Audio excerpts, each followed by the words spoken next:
Atos dos Apóstolos, capítulo de número 17. Vamos ler a palavra em pé, em reverência ao texto sagrado, como bom assembleiano. Atos capítulo de número 17. Deus está aqui. Aleluia. Atos capítulo de número 17, a partir do versículo de número 16,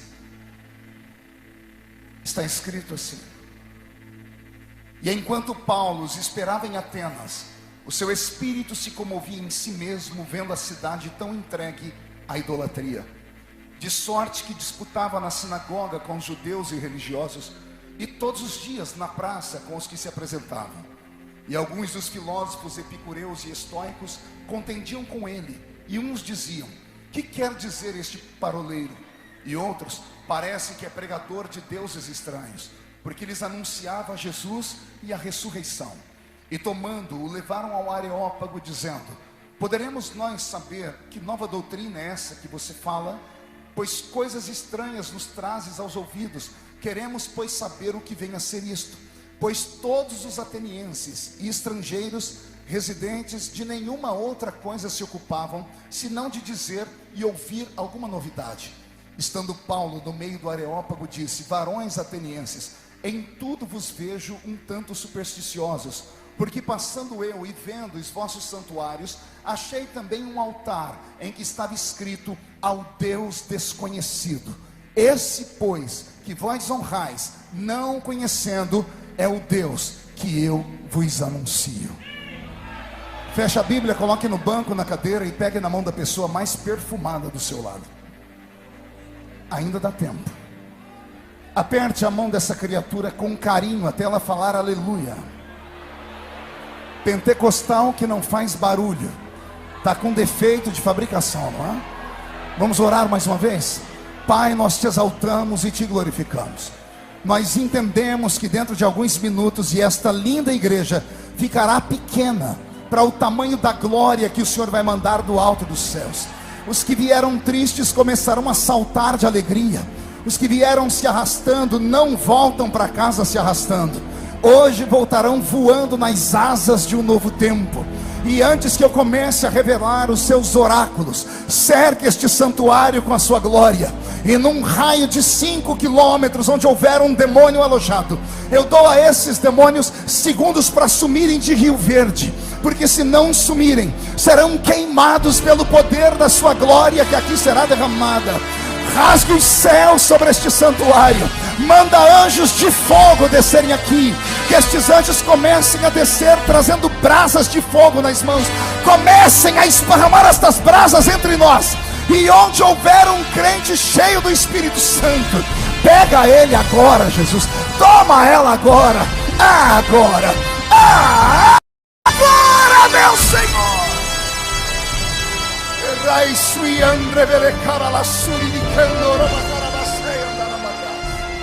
Fala conosco, fica conosco. É o que eu te peço agora e sempre, em nome de Jesus. E toda a igreja diz: os que podem tomar o seu assento, dando a Jesus uma linda salva de palmas, porque Ele é bom, porque Ele é maravilhoso. Graças a Deus. Eu só vou pedir ao sonoplasta para me dar só um pouquinho de ganho de voz aqui, só um pouquinho, tá bom? E eu te agradeço. Vou pedir agora mais uma vez aquilo que eu disse agora há pouco, para os irmãos evitarem caminhar aqui na minha frente, tá? É porque eu estou ficando velho, estou ficando ranzinza, e qualquer coisa tira a minha atenção. Então, se puderem evitar caminhar aqui, eu agradeço bastante. Amém, igreja? Quem concorda comigo? Diga para o seu irmão: me deixe ouvir a palavra agora. Diga: não roube a minha bênção. Queridos, eu sirvo a Jesus Cristo desde criança, e eu prego o seu santo evangelho desde os 13 anos de idade. Hoje eu tenho 46 anos, sei que estou com cara de 50 e o corpinho de 60, né? E você ri porque não é você, bocó, né? Só Jesus sabe como os dias têm sido difíceis. Porém, eu não trago na minha memória, desde a minha infância até os dias de hoje, a lembrança de um culto que Jesus tenha faltado a uma reunião. 3 pessoas entenderam, então eu vou tentar melhorar. Calma, eu vou melhorar. Eu quis dizer que desde criança até hoje, eu não me lembro de um culto que Jesus tenha sequer chegado atrasado à reunião. Imagine faltado à reunião. Ele sempre chega quando o primeiro crente chega, e ele só vai embora quando o último crente vai embora. Isso quando ele não encontra aqueles crentes maluquinhos, que eu não sei se tem aqui em Rio Verde, que amam emendar o culto numa vigília. Porque se ele encontrar os vigilheiros, ele fica com eles até o sol raiar. Tudo isso porque ele deixou na sua palavra uma promessa. Ele disse: esta é a minha igreja, e as portas do inferno não prevalecerão contra ela. Quem pertence a esta igreja viva e pode dar um grito para acordar a cidade toda? Esta é a Assembleia de Deus.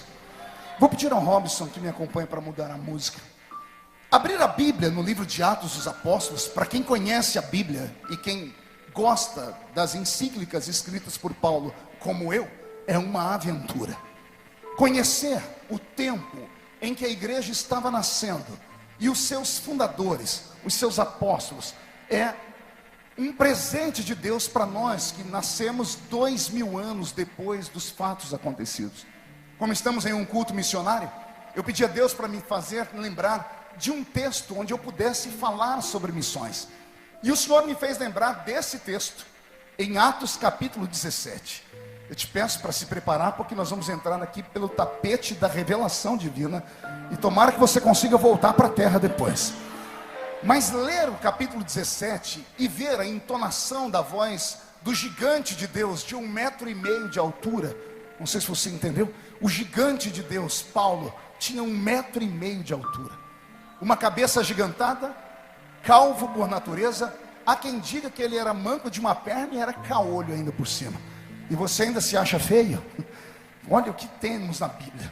É esse nanico, homem valente, homem que teve um encontro com o Senhor Jesus lá na velha e ainda existente cidade de Damasco, ou pelo menos no caminho dela. Homem que peitou os céus ao ponto do próprio Cristo deixar o seu trono e vir encarar aquele nanico possuído por um espírito maligno que levava ele a matar crentes, a fechar igrejas. E o homem que Deus deveria ter matado, Deus dá para ele algo pior do que a morte. Jesus diz para ele: duro será para ti recalcitrar contra os meus aguilhões. Ou seja, a morte para você seria um presente, mas você vai ver quanto significa sofrer pelo meu nome.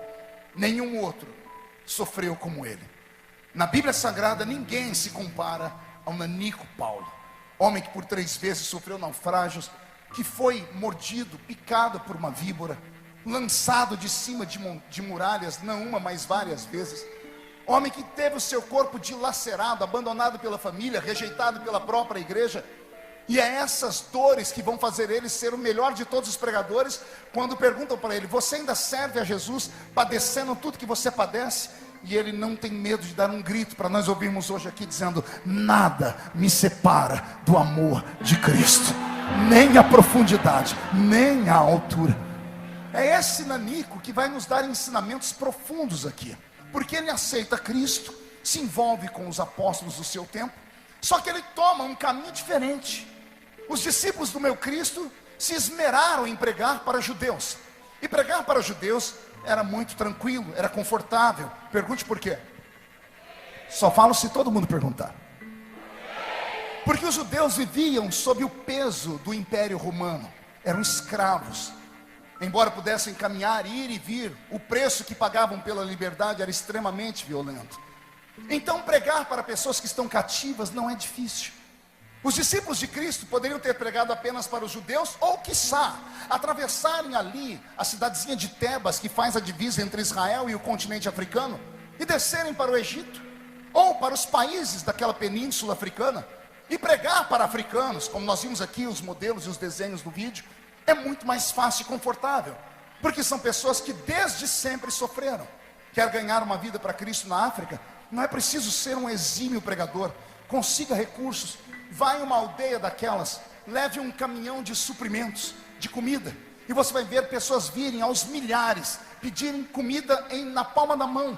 E depois que você der comida para eles, diga assim: posso falar de Jesus? Você vai ver eles sentarem e dizer: fale o que você quiser, que você matou a nossa fome. Uma coisa é você pregar para pobres, Outra coisa é você pregar para pessoas que têm dificuldade de se autoaceitar, porque não tem beleza física, porque são doentes. Quer ganhar uma pessoa que tem crises existenciais com a sua aparência? Não é difícil. Diga para ela: Deus não olha por fora, Deus olha por dentro. E por dentro você é extremamente belo. E não importa o que a carcaça tem, porque essa carcaça um dia vai para o pó da terra. Ganhar uma alma não é difícil. A Bíblia diz que sábio é aquele que ganha almas. Os discípulos do meu Cristo se esmeraram em ganhar os judeus. Paulo se converte com eles. Paulo deveria ter seguido o caminho deles, porque ele é judeu. Ele poderia ter pregado na Judéia, na Capadócia, na Panfilha, na Frígia, coisa que ele vai fazer mais tarde. Ele poderia ter descido para o continente africano e pregar para os pobres, porque ali o evangelho seria aceito. Mas o nanico Paulo, pense num homem atrevido. Ele resolveu pregar para os gregos. Diga comigo, gregos. Não, faz biquinho para falar. 1, 2, 3. Acotovela o irmão do lado, diga: conhece os gregos? Pense numa civilização estranha, numa civilização violenta, numa civilização que tinham 4 predicados que somente eles no mundo antigo tinham. Os gregos eram ricos por natureza. Não bastassem serem ricos porque eram abençoados com uma terra e uma cultura que dava a eles a função do trabalho. Eram homens e mulheres belos por natureza. O DNA dos gregos era abençoado por Deus. Até os dias de hoje, pleno século 21, quando passa um homem bonito, a mulherada grita: parece um Deus. Olha aí, passou uma mulher bonita, ela vai alguém dizer: parece uma deusa grega. Porque os gregos primavam pela beleza, pelo corpo físico. Você sabia que essas academias que hoje nós temos pelo mundo, principalmente no Brasil nos últimos 30 anos, chamados de academias, já existiam na Grécia Antiga antes de Jesus nascer? Só que lá não era chamado de academias, era chamado templo do corpo humano.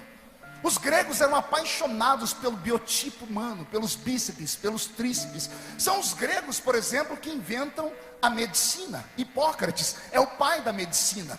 É claro que mais tarde quem vai fazer a medicina crescer são os egípcios. São eles que vão aprender, que vão fazer com que a medicina evolua muito. Por isso que até hoje encontram por aí múmias que ninguém consegue entender como é que elas estão ainda em estado de conservação tão pleno depois de milhares e milhares de anos. Porque eles esmeram na questão da medicina. Mas a medicina nasce com Hipócrates, um grego. Por quê? Porque eles tinham fascinação pelo corpo humano. Quem já ouviu falar aqui de Olimpíadas? Lembra de Olimpíada? Você acredita que tem gente que nunca ouviu falar de Olimpíada? Eu estou achando que eu estou pregando para ETs aqui. A criatura não deve morar no Brasil nem no mundo. Você nunca ouviu falar de Olimpíadas? Olimpíadas, esporte. Os esportes nascem com os gregos. São os gregos que inventam a maioria dos esportes que nós temos hoje no mundo. Os gregos criaram um panteão para os seus deuses chamado Monte Olimpo. E do Monte Olimpo vem o nome Olimpíadas. São os gregos que viveram antes do meu Cristo que criaram a fascinação pelo corpo humano. Então imagine um povo que é rico, imagine um povo que é bonito, mas tem mais coisas. Pergunte o quê? Pense num povo inteligente. Pense num povo que inventou uma matéria chamada filosofia. A palavra filosofia vem do latim, são 2 palavras unidas, philos e sofia. Philos seria amante, namorado, e sofia, inteligência, sabedoria. O que é filosofia? É amar o conhecimento. O que eram os filósofos? Eram homens que amavam a arte de pensar. Antes de Jesus nascer, os gregos já dissertavam sobre céu, terra, vida pós-morte e coisas mais, porque eles eram apaixonados pela filosofia. Quem tem filhos aqui maduros, como eu tenho filhos na universidade, um dia desse eu estava em Brasília, meu telefone celular tocou no WhatsApp, quando eu vi minha filha Karen dizendo: pai, o senhor gosta de interpretar textos? Eu gosto muito de ler textos. Ela diz: me ajuda a interpretar esse texto. Um texto de 40 linhas. Eu comecei a ler o texto, eu não entendi desde a primeira palavra nem a última. E quando chegou no fim do texto, estava o nome do escritor, Sócrates. Eu falei: só podia ser Sócrates, Hipócrates, Aristóteles, Platão, essa turma toda que até hoje dá um nó na cabeça dos... Cadê os estudantes aqui? Que quando vão fazer a prova do Enem tem que falar sobre as crises aristotélicas ou as premissas de Platão. Se até hoje nós não damos conta de entender nada, imagina esse povo milhares de anos antes de nós que já falavam assim, eram inteligentes. Diga comigo, inteligentes. Eu já disse que eles eram ricos, que eles eram bonitos, e eram inteligentes. Mas tem mais uma coisa que eles tinham. Pergunte o quê? Eles tinham um céu só deles. A religião grega dizia que o céu deles, o Monte Olimpo, ficava na Grécia. De onde, qualquer cidade da Grécia que você estava, bastava olhar para os lados e você ia ver os montes. E o Monte Olimpo, em forma de Andes, cercando a Grécia. E o povo dizia, lá moram os deuses. E os deuses gregos se dividiam em três. Eram eles, Zeus, Poseidon e Hades. A tríade de deuses do mundo grego. Zeus, Poseidon e Hades. Zeus é o deus dos deuses para eles. Poseidon é o deus dos mares. E Hades é o deus do mundo dos mortos, lá do inferno. Então esses três deuses, que eram irmãos, todos eles filhos de Cronos, um outro deus que eles mesmos prenderam, de vez em quando ficavam entediados no mundo deles. E sabe o que eles faziam? Vinham para o mundo dos mortais, encarnavam e saíam namorando as moças. E dessas moças vinham filhos, e os filhos deles eram chamados de semideuses. Nossos filhos conhecem a história de Hércules, Teseu, Perseu, Hera. Dia desse você foi no cinema, assistiu um filme, nem sabia, estava assistindo um filme de uma deusa grega, Diana, filha de Artemísia com Zeus, a Mulher Maravilha.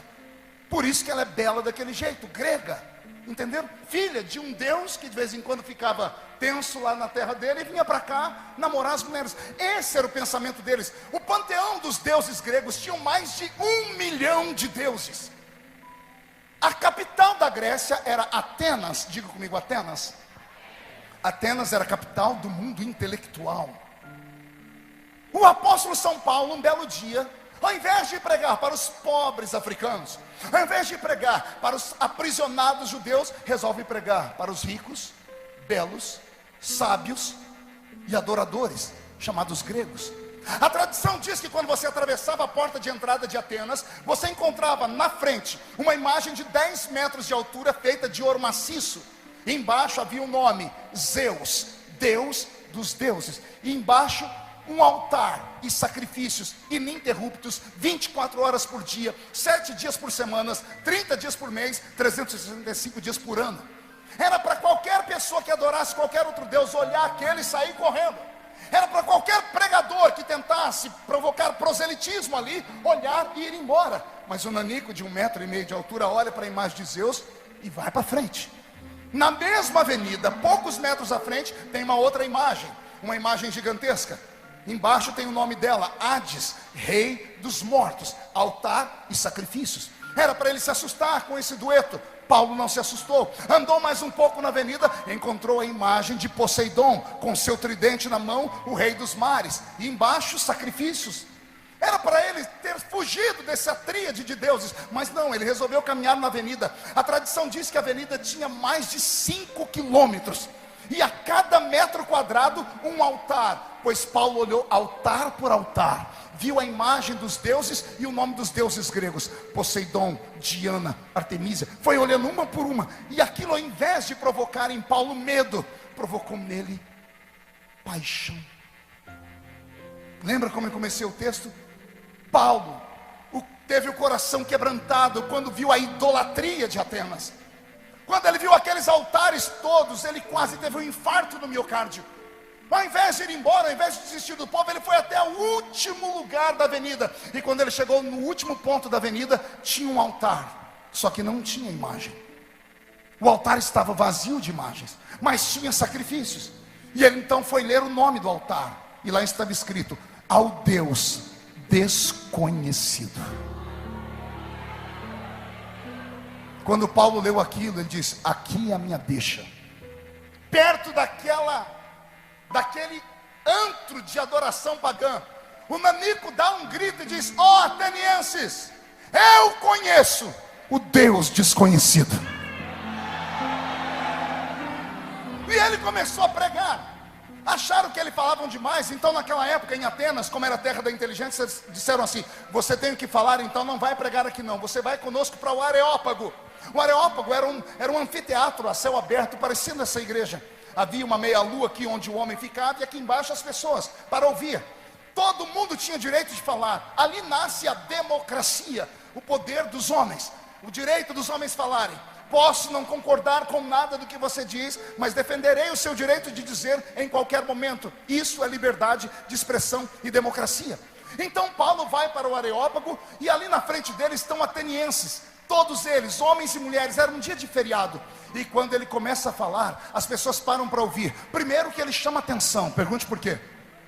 Numa terra de beldades, ele parece um aborto. Numa terra de gente bela, ele tem 1,5 metro de altura, manco de uma perna e caolho ainda. Todo mundo olhava para ele e dizia assim: a mãe dele não deve ter dado sacrifício para Deus. As pessoas iam procurar uma madeira, olhar para ele, batia. Alguém dizia assim: olha, se você não for fiel a Zeus, ele vai te deixar igual aquele nanico ali. Então, como Paulo não tem beleza física, ele tem que conquistar de alguma maneira, sim ou não? Aí a minha Bíblia diz que ele começa a recitar a filosofia dos estoicos e dos epicúreos. 2 grupos de filósofos que tinham pensamentos adversos sobre morte, sobre vida, sobre desejo, sobre prazeres ou não. Os estoicos, além de serem filósofos, eram poetas. Diga comigo, poetas. E sabe o que o nanico Paulo começa a fazer? Começa a recitar o poema dos estoicos. E quando ele começa a falar de amor e versejar, a mulherada grega para ouvir, porque mulher gosta de ouvir poemas. Os homens queriam sair correndo, mas quem manda em casa é a mulher. As mulheres seguravam os gregos: não vamos embora não, esse homem, olha que coisa linda ele está falando. Quando Paulo percebe que ele tem a atenção das mulheres, ele tira o poema dos estoicos e começa a falar da filosofia dos epicureus, dizendo: o prazer não é o que vocês pensam, ele é completamente diferente, e ele é muito mais forte do que vocês possam compreender. Quando ele começa a falar isso, os homens param para ouvir. Quando Paulo percebe que ele tem homens e mulheres ouvindo, ele diz: agora eu posso falar o que eu vim fazer aqui. Primeiro ele usa de sabedoria. Eis o poder de um missionário. Ele cativou as pessoas conhecendo a sua cultura. E agora que todos estão olhando para ele, ele começa a pregar. Por favor, aperte o cinto para não cair da cadeira aí. O nanico começa a dizer: ó atenienses, caminhando pelo centro de vossa cidade, eu vi os seus altares, e vi que vocês temem tanto aos deuses, que com medo de algum deles ficar desagradável, vocês criaram um altar para ele, ao Deus desconhecido. E eu estou aqui para dizer para vocês que os sacrifícios de vocês subiram até ele. Eu sou sacerdote do Deus vivo. Não, você não entendeu, eu vou repetir. Eu sou sacerdote do Deus desconhecido. A tradição diz que quando ele fala isso, os homens começam a gritar ali: quem é este paroleiro? Porque ele prega sobre essas coisas. A tradição diz que começam a questionar ele: como é o seu Deus? Porque o nosso Deus, ele é musculoso. Pegue aí no Google, digite deuses gregos, e você vai ver os deuses gregos parrudos, queixo quadrado, viris, belos, nariz empinado, olhos profundos. As deusas gregas então são verdadeiras beldades. Então eles querem saber como é o seu Deus. Eu imagino Paulo dizendo: não havia nele beleza nenhuma para que nós o desejássemos. Era um homem sofrido de dores. Quando ele começa a contar, ele diz: mas como ele era? Ele diz: ele era um carpinteiro. Imagine a gargalhada de todos que estão ali. O seu Deus era um carpinteiro. Estamos gostando dessa historinha, continue a falar. Só que ele é poderoso, e alguém questiona ele: porventura o seu Deus seria maior do que Poseidon, o Deus dos mares? Imagine Paulo dando uma gargalhada, e alguém perguntando: você ri por quê, Paulo? Ele diz: porque o meu Cristo, ele é infinitamente maior do que Poseidon. Aliás, quando ele esteve aqui, ele pisou em cima de Poseidon. E teve um dia antes de pisar, ele gritou com Poseidon. Ele diz: acalma-te, Poseidon, aquieta-te, Poseidon. Quando ele saltou no meio das águas, ele pisa sobre o reino de Poseidon. O meu Deus é maior do que Poseidon, porque além de pisar em cima dele, pegou Pedro, um discípulo dele, e fez Pedro andar em cima das águas, pisando sobre Poseidon. Ele é maior do que Poseidon. Alguém então resolve perguntar: porventura o seu Deus, esse desconhecido, é maior do que Hades? E Paulo dá outra gargalhada. Ele é infinitamente maior do que Hades. E para falar sobre Hades, eu não preciso nem falar dele. Ele me deu poder, eu que sou de carne. Ele, o meu Deus, me deu poder para vencer Hades. E Paulo deve ter contado a história. Eu estava pregando aqui em Corinto, uma cidade grega, há pouco tempo atrás. E como tinha muita gente na casa, colocaram um banquinho para eu ficar na altura ou maior do que as pessoas. E enquanto eu pregava, lá na porta, quem é que aparece para o culto? Hades. E quando eu olho o rei dos mortos, ele olha para mim e faz assim: você, Nanico, quando terminar isso aqui, eu te pego em uma esquina. E quando eu olhei para o Hades de vocês, ao invés de ter medo dele, eu comecei a dar gargalhada. A tradição diz que perguntaram: e você riu por quê? Porque eu olhei para Hades e perguntei: Hades, onde está o teu aguilhão, Hades? Onde está a foice que arrebata o homem da vida para o reino dos mortos? Hades é a encarnação da própria morte. Eu, Paulo, olhei para ele e disse assim: ó morte, onde está, ó morte, o teu aguilhão? Travada foi uma batalha na cruz, e a vitória foi do meu Deus, o Deus desconhecido, que é maior do que a morte. Os gregos entram em erupção, e alguém resolve perguntar: porventura o seu Deus é maior do que Zeus? E a história diz que Paulo gritou: onde é que está o seu Deus, Zeus? E todos apontam para o Monte Olimpo. E Paulo questiona: tem certeza que ele está ali naquelas montanhas? E alguém diz: sim, ali é o Panteão Olimpo, é ali que está Zeus, é dali que ele governa a terra. E Paulo então diz: então o meu Deus é maior do que Zeus. Por quê? Porque o seu Zeus, quando quer olhar os céus, ele tem que olhar para cima, não é? Porque o céu dele é ali na montanha. O meu, segundo o Salmo de número 103, quando ele quer olhar os céus, ele se inclina. Tem que ser inteligente para acompanhar o meu raciocínio aqui. Zeus, quando quer olhar os céus, olha da montanha para cima. O meu Deus, quando quer olhar o mesmo céu, ele se inclina para baixo, porque a terra está por escabelo dos seus pés. Ele carrega os oceanos na palma da sua mão. O meu Deus é tão grande, igreja de Goiás, que ele está aqui nesta noite. E enquanto os pés dele passeiam aqui dentro, a face dele está diante dos serafins que estão cantando: santo, santo, santo é o Senhor dos exércitos. E Rio Verde está ficando cheio da sua glória. Alguém acredita nessas histórias malucas de um pregador que gosta de falar? Você acredita que o seu Deus é maior do que tudo?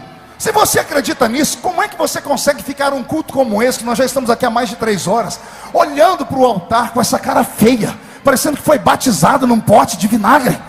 Como é que você, que veio para um culto de adoração de missões, consegue ficar um culto como esse, me olhando com esse olho seco, parecendo olho de sapo que morreu no dia de enchente? Segura aí. Se você veio para um culto de adoração de missões e fica com essa boca travada, essa boca de aço, essa língua de ferro, esse queixo de concreto, é porque você não conhece o meu Deus. Se você conhecesse o seu Deus, você estaria dando gargalhadas do seu problema, porque quando este culto terminar e você atravessar aquela porta, não ficará na sua frente nenhum tipo de inimigo, porque ele te acompanhará. Eu profetizo a falência do império das trevas aqui neste lugar. Não ficará Zé Pilintra, Zé Pilantra, Chucaveira, Tranca-Rua. Eu profetizo um tempo de graça, de glória, de milagre. Ah, se alguém acredita nisso, reage, reage, reage. Mão direita erguida ao céu, por favor, chacoalhe ela. Ó, tem gente que nem para fazer isso presta, ó, raça ruim. Chacoalhou a sua mão, coloque no ombro de quem está do seu lado, por favor. Isso, agarre o ombro da pessoa com carinho. Agarra aí, isso, agarra aí, irmã Laurete. Pega a Rosana aí, agarrou. Chacoalha a pessoa até ela ficar irritada. Não, é com vontade, chacoalha ela, tira ela do lugar. Aí na parede, chacoalhe. Diga: Deus te trouxe aqui para isso. Sacode, sacode, diga: para isso. Deus te trouxe aqui para te dar um sacode nessa noite. Ele vai sacudir a sua família, o seu ministério, a sua casa, a sua casa. Deus vai sacudir a sua existência.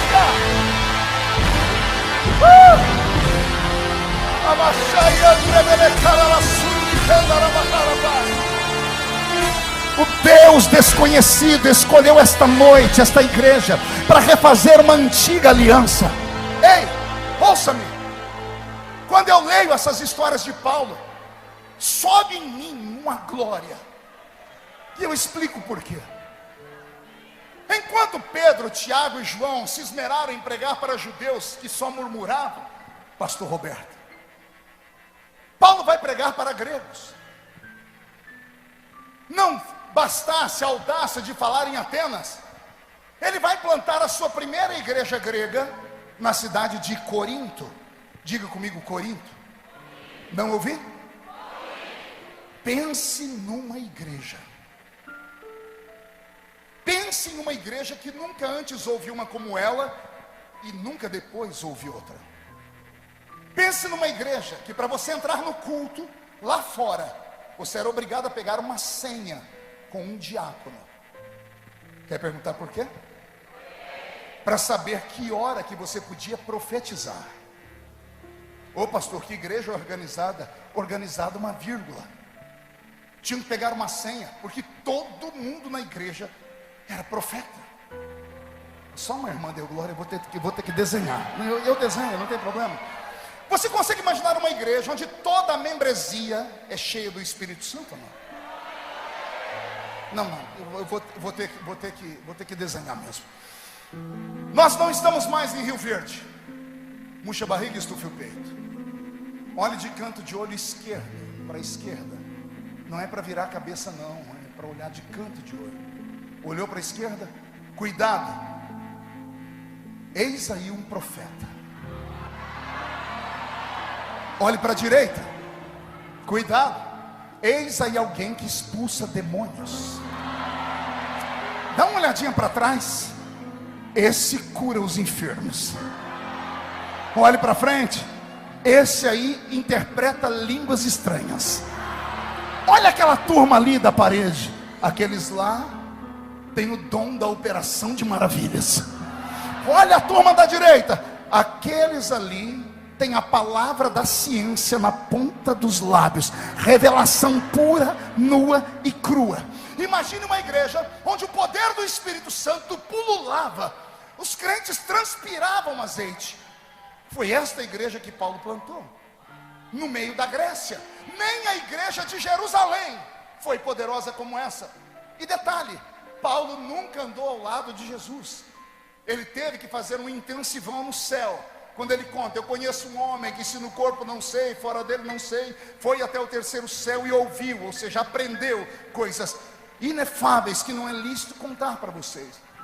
Paulo traz uma revelação do céu e ele planta uma igreja viva, uma igreja de carne e osso, mas com homens e mulheres que caminhavam entre dois mundos. Caminhantes de dois mundos. Andavam na terra, mas viam o céu. Comiam arroz e feijão, mas quando oravam, os paralíticos andavam. Dormiam e acordavam de mau humor, mas quando oravam, o Senhor começava a operar com sinais, prodígios e maravilhas. Um dia um grego encontrou Paulo 20 anos depois, olhou para ele e disse assim: Paulo, nunca mais aconteceu o que aconteceu em Corinto depois que você pregou lá, porque ninguém tinha a sua capacidade de oratória, ninguém conseguia pregar como você pregar. Paulo puxou a orelha do cidadão e disse: não, quando eu fui ter convosco, nada do que eu vos falei foi em sublimidade de sabedoria humana. Eu não preguei para vocês filosofia, eu usei filosofia para conquistar vocês. Mas quando eu fui plantar a igreja, eu plantei a igreja debaixo de demonstração de espírito, revelação e poder de Deus. Vou repetir: espírito, revelação e poder de Deus. Eu não sei se eu estou pregando para a mesma Assembleia de Deus onde eu cresci. Porque se eu estou pregando para assembleiano, tem assembleiano que diz assim: Senhor, eu quero que isso volte a acontecer comigo. Eu não olho para a igreja e vejo mais homens e mulheres, eu vejo brasas de fogo que podem ser incandescentes nessa noite. Homens e mulheres que podem continuar sendo bonitos, podem ser modernos, mas se não forem mundanos, o Senhor pode te usar. Homens e mulheres que podem ser para frente, só não podem deixar Jesus para trás. Homens e mulheres que podem viver nesse presente século com um aparelho de celular na mão, mas que quando oram, param de falar na língua dos homens e comecem a orar na língua dos anjos. Eu falei com Deus que quando voltasse aqui a este lugar, eu queria profetizar um tempo de avivamento sobre Rio Verde. Eu estava falando hoje com meu amigo Glaustinho, dizendo: eu conheço o estado de Goiás. Eu cresci nas Assembleias de Deus ouvindo os maiores pregadores de avivamento saindo do estado de Goiás. Eu vi quando houve uma mudança na música brasileira evangélica, quando nasce em Goiânia as grandes comunidades. O estado de Goiás deu para o Brasil avivalistas, deu para o Brasil ungidos levitas. E de repente, nos últimos anos, a única coisa que a gente escuta do estado de Goiás são políticos sendo presos a toda hora e briga de igrejas com igrejas. Quem sabe nesta noite Deus não põe um ponto final nessa porcaria? Quem sabe nesta noite Deus não encontra aqui um maluco, uma maluquinha, alguém que não queira mais andar junto com o sistema, alguém que ao sair daqui, ao invés de ir para a televisão assistir Big Brother, vai pegar a Bíblia Sagrada, rachar o joelho no chão e vai dizer: eu só saio daqui quando o Senhor me der o que deu para Paulo. O Deus de Paulo não mudou, é o mesmo hoje, está aqui entre nós e pode te usar. Quando eu falei aqui no início da minha pregação que eu estou aqui com alguns veteranos, eu não falei besteira. E acredito que tudo terminou com esses veteranos que estão aqui. Tente lembrar de algum outro pregador que surgiu com graça, com capaz de arrebatar multidões. Pense em um levita que você consegue ver a longevidade do ministério, como você vê a irmã Lorete cantar desde criança. Onde está o último levita que explodiu nas paradas de sucesso, ao ponto de gravar uma livezinha dizendo assim: eu estou acima da média? Onde está aquele que chamavam de irmão, que cantava e encantava e todo mundo cantava as músicas dele com ritmo baiano, e hoje ninguém nem sabe onde está? Onde está o último pregador que fez isso ou aquilo, com operação de dentes de ouro, outras coisas mais? Por que é que desapareceram? Porque não tinham profundidade em Deus, porque não vem da nossa velha. Eu ainda sou um crente raiz. Essa geração de crente Nutella precisa de um choque do Espírito. Precisam compreender que Deus não mudou. Ele pode, nesse culto missionário, te entregar as nações por herança. Ele pode levantar para você e te dar hoje um norte e te apresentar um continente inteiro. Eu acredito nisso. Alguém acredita nessas loucuras? Então, pelo amor de Deus, reage. Se você acredita nisso, pede, grita, planta a bananeira. Se for preciso, se joga debaixo do banco. Pastor, mas o que é que vão falar de mim? Quem fala de você não paga as suas contas, criatura. Quem fala de você não morreu na cruz do Calvário por você.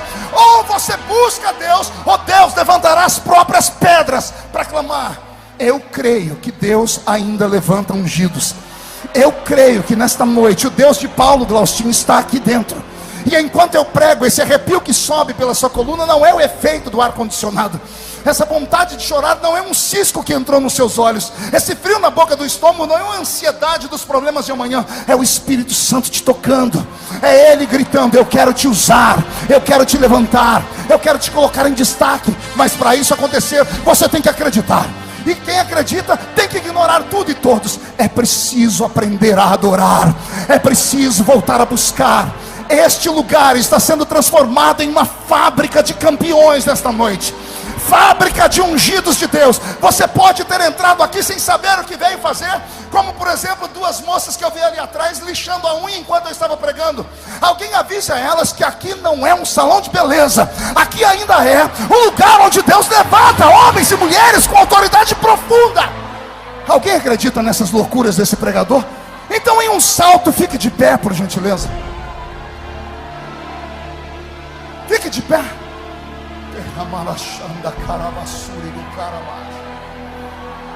Onde estão os adoradores? Eu queria ouvir um coral de línguas estranhas aqui. Isso, eu queria ver o Senhor despertar você de novo. Nós não somos normais. Nós não somos normais.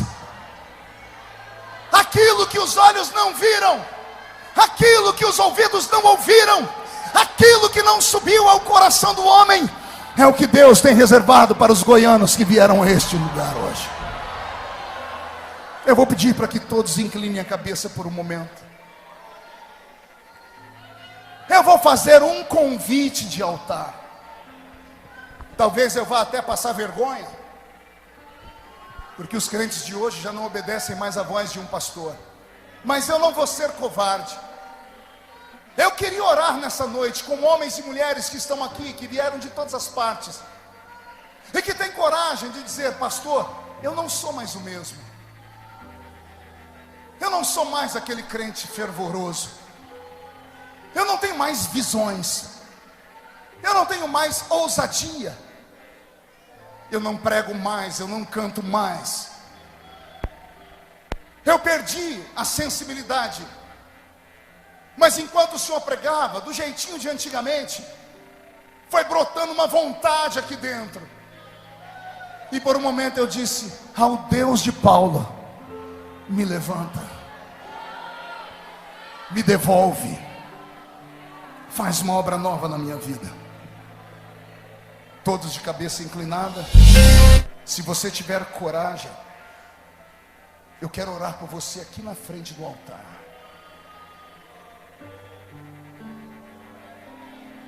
Vai ter que quebrar o orgulho, porque se quebrar o orgulho, você pode caminhar pelo jardim de novo. Meu orgulho me tirou do jardim,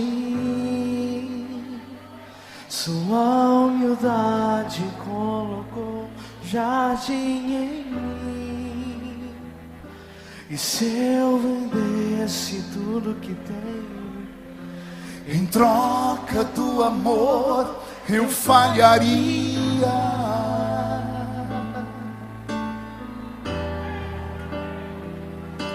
Pois o amor não se compra, nem se merece. O amor se ganha, de graça o recebe. eu quero conhecer Jesus. Mas eu já conheço, pastor. Eu quero conhecer. A Bíblia diz: conheçamos e prossigamos em conhecer. Eu quero conhecer Pede. Jesus. Eu quero Conhecer Jesus, meu amado é o mais belo entre milhares e milhares. Meu amado é o mais belo entre milhares. Pega na mão de quem está do seu lado. Irasuia que antrevelesturi di candorobas. Narai antrevelessuri di candorobas. Perloim telomantrevellessuri di candorobas. Onde houver alguém batizado com o Espírito Santo, o Senhor renova. Irmã Lauriette, eu queria tanto ouvir Deus dos deuses. Tem ele ainda? Não, Deus dos deuses não, é o Deus de Elias.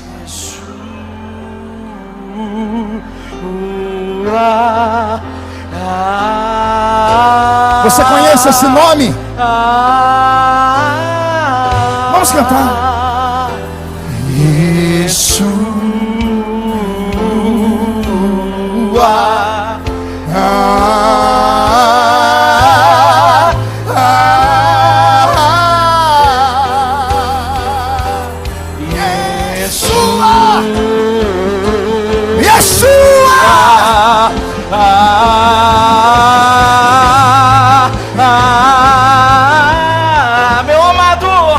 Meu amado é O mais belo entre milhares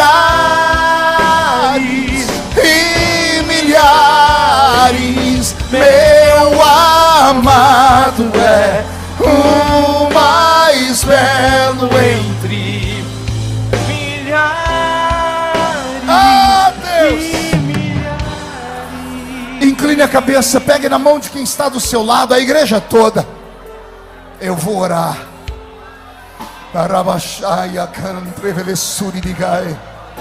Eu vejo um encontro de gerações aqui. Eu vejo crianças buscando. E vejo homens e mulheres de cabelos brancos orando. Eu vejo jovens chorando. E vejo homens e mulheres casados abrindo os lábios e cantando. Servir a Deus não pode ser um peso. Servir a Deus tem que ser uma alegria. Servir a Deus tem que ser com novidade de vida. Eu vou orar por vocês, e quando eu terminar de orar, a irmã Lauriette vai cantar. Ah, eterno, Eu venho em nome de Jesus Cristo Nazareno. Venho orar por este povo que teve coragem de sair dos seus bancos e estarem aqui na frente. Aqui estão, Senhor, homens e mulheres escolhidos e vocacionados para terem contato com aquilo que é fora da nossa dimensão. Homens e mulheres que já sonharam, que já tiveram visões. Homens e mulheres que já profetizaram, que já cantaram, que já oraram por enfermos. Homens e mulheres que já subiram um monte para orar. Pessoas que tinham vocação missionária, atravessaram, Senhor, a barreira do orgulho, vieram ao altar, estão chorando, estão dizendo: eu quero voltar a ser como era antes. Se o Senhor está nesta palavra, enquanto a tua serva prepara o louvor, que o céu se rasgue em duas partes e comece a trovejar dentro desta igreja a sua glória que é divina. Caia sobre nós a sua unção que levanta. Ele vai.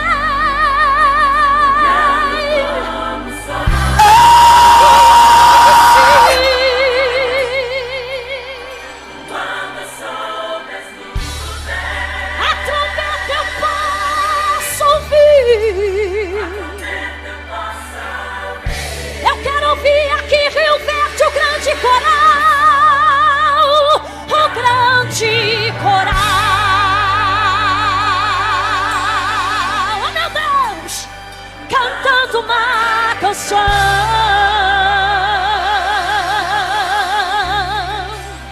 dizendo que já vem a salvação.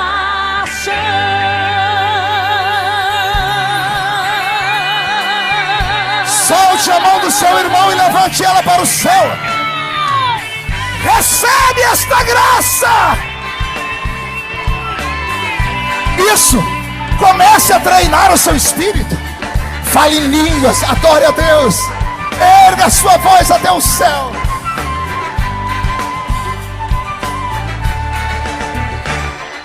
Estes são dias de Elias, pregando a palavra de Deus. Estes são dias de Moisés, justiça reinando outra vez. Cadê os pentecostais? E estes são os dias de hoje. O mundo vive em escravidão, mas nós somos os pregadores, anunciando a volta do Rei bem forte. Ele vem brilhando como o sol, voando sobre as nuvens. A trombeta eu posso ouvir, o grande coral cantando uma canção, dizendo que já vem a salvação. Quem crê nisso, tira o pé do chão para adorar. Estes são dias de Ezequiel, os ossos voltaram a viver. Oh meu Deus! Estes são dias de Davi, erguendo o templo de louvor. E estes são os dias a ceifar, os campos já brancos estão. E nós somos trabalhadores, realizando a colheita final. Ele vem, brilhando como o sol, voando sobre as nuvens. A trombeta eu posso ouvir, o grande coral cantando uma canção, dizendo que já veio Jesus. Salvação. Ele vem, brilhando como o sol, voando sobre as nuvens. A trombeta eu posso ouvir, o grande coral cantando uma canção, dizendo que já vem a salvação. Cadê a mãozinha lá em cima pra dizer que esse é o nosso Deus? Esse é o nosso Deus. Não há Deus como Jeová bem forte. Não há Deus Deus como Jeová. Não há Deus como Jeová. Não há Deus como Jeová. Não há Deus como Jeová. Não há Deus como Jeová. Não há Deus como Jeová. Meu Deus! Não há Deus como Jeová. Não há. Não há Deus como Jeová. Não há, meu Deus. Esse é o meu Deus, Ele é único para sempre. Não há Deus como Jeová. Não há Deus como Jeová. Não há. Oh, não há. Não há. Ele vem voando sobre as nuvens. A trombeta passou ouvir o grande coral cantando uma canção, dizendo que já vem a salvação. Ele vem, ele vem, ele vem. Aleluia. A trombeta passou a ouvir o grande coral cantando uma canção, dizendo que já vem o quê? Mais forte, mais forte. Ele vem.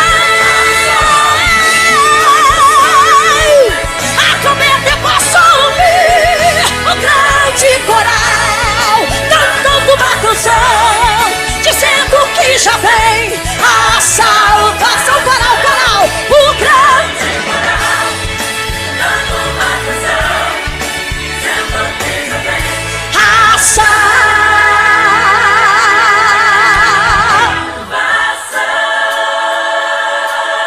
a salvação. Levante a sua mãozinha para adorar. Levante a sua mãozinha para adorar. Esse é o nosso Deus. Esse é o nosso Deus e não tem outro nem parecido com Ele. Ele é único para sempre. Eu queria você com as duas mãozinhas lá em cima. As duas. Vamos formar um grande coral para estremecer esse lugar, dizendo assim: meu Deus, coisa linda, Jesus. Cadê o coral? Não há Deus como Jeová. Não há Deus como Jeová. Não há Deus como Jeová. Não há Deus como Jeová. Não há, não há, não há Deus como Jeová. Não há Deus como Jeová. Não há Deus como Jeová. Não há Deus como Jeová. Não há Deus como Jeová. Recebe a sua cura.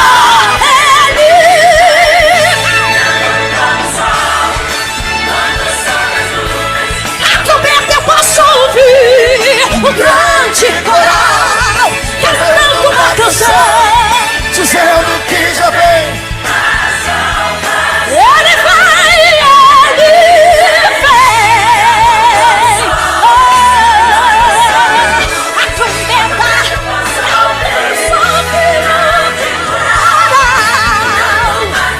dizendo que a salvação. Coral, coral, o grande dizendo que a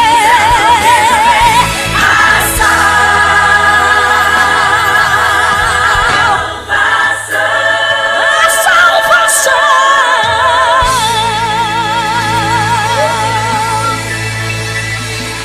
Levante a mão direita para o céu.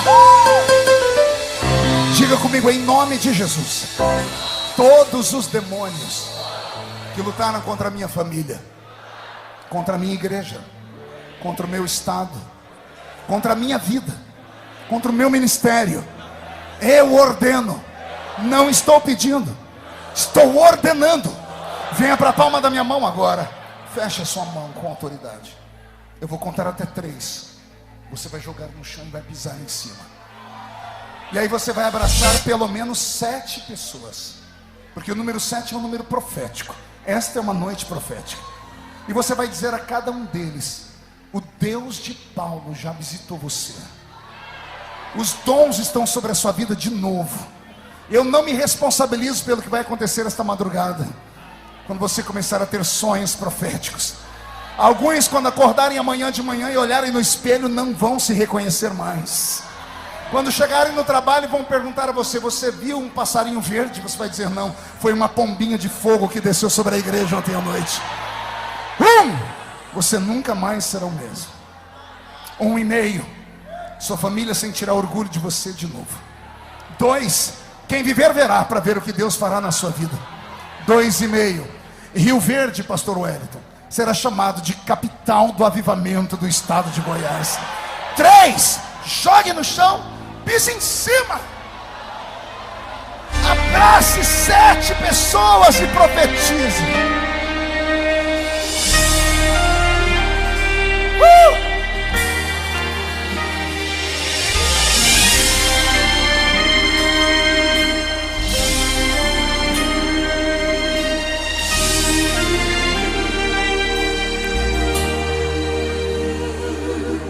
Existe um Deus do céu, que a letra no papel não pode descrever.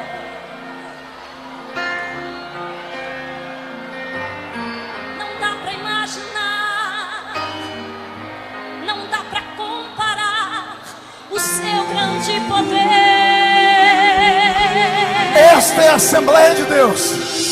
Ele faz o que Isso ele é um quer. culto pentecostal. Soberano e forte até o infinito. Ganha a luta sem lutar, vence a luta e faz cansar o inimigo. Esse é o meu Deus. Deus, Deus de verdade e vitória. Jeová, Deus de paz, Deus de glória. Jeová vai mudar A a sua sua história. história hoje aqui. Ele muda a sua história hoje aqui. Hoje, quando Deus quer fazer, ninguém pode parar. Quando manda mensagem, faz profeta entregar, faz a nuvem descer, faz a água subir, e se ele soprar, faz o inferno explodir. Ele sempre resolve sem ter reunião, pega o homem sem Deus e derrama o som. O seu braço é capaz de parar. Quem é este? Esse é o Deus dos deuses, meu irmão. Adore ao Deus de Israel. Ai, Jesus, Pastor Wellington, esse é o meu Deus. bora fazer uma campanha toda Ele faz segunda-feira. o que ele quer, soberano e forte, grande até o infinito. Ai, Jesus, ganha a luta sem lutar, vence a luta e faz cansar o inimigo. Quem é este? Deus de vida e de vitória. Deus de paz, Deus de glória. Jeová vai mudar a tua história hoje aqui. Cadê o coral? Bem forte. Quando Deus quer fazer, ninguém pode parar. Quando manda mensagem, faz profeta entregar, faz a nuvem descer, faz a água subir, E se ele soprar, faz o inferno explodir. ele sempre resolve sem ter reunião. Pega o homem sem Deus e derrama a unção. O seu braço é capaz de parar um trovão. Esse é o Deus dos deuses. Quando Deus quer fazer, ninguém pode parar. Quando manda mensagem, faz profeta entregar, faz a nuvem descer, faz a água subir. E se ele soprar, faz o inferno explodir. Ele sempre resolve sem ter reunião.